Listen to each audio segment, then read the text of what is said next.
Hello and welcome to the first episode of Snare Drum TV. I'm your host, Pat McLaughlin, and today we're going to talk about 3 ways that snare drum practice improves your drumming.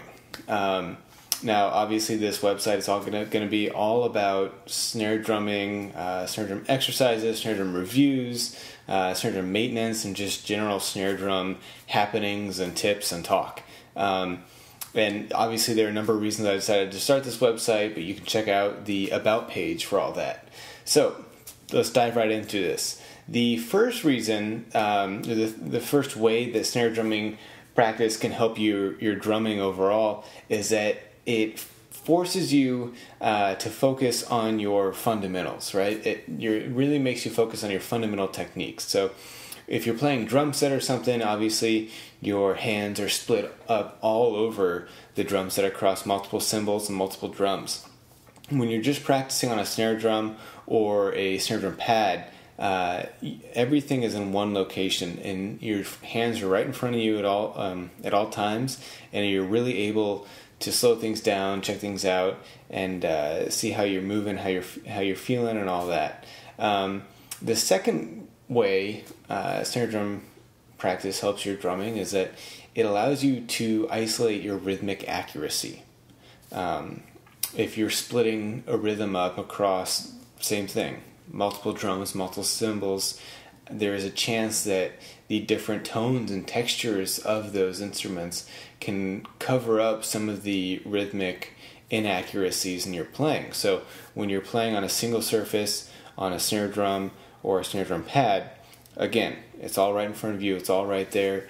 You line it up with the metronome, you line it up with your pulse, whatever you're playing with, and you can really isolate what you're doing correct, what you're doing incorrect, and so on and so forth. And the third way that snare drum practice really helps your overall drumming is that it helps you develop great tone quality. So obviously you're going to do slightly different things when you play on different surfaces. For example, when you play on a ride cymbal versus when you play on a snare drum. However, the better you understand how your hands need to move and hold the stick and all of that in order to produce a great tone quality on the snare drum, the easier it's going to be for you to produce great tone qualities on other instruments. So the big thing that this all boils down to is that by practicing on the snare drum, you're really isolating 3 major aspects of your musical sound. So it's all right there in front of you, and there's a whole lot of stuff that you can do with it, a whole lot of exercises you can do on a single snare drum that can really, really help improve your overall understanding of rhythm and timing and all of that. So I hope this video is helpful for you.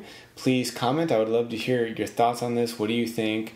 What are your experiences with isolating these 3 things on a snare drum? How often do you practice on a snare drum right now? Things like that. I'd love to hear what you're doing, what you're thinking. So please leave a comment, and I will see you next time.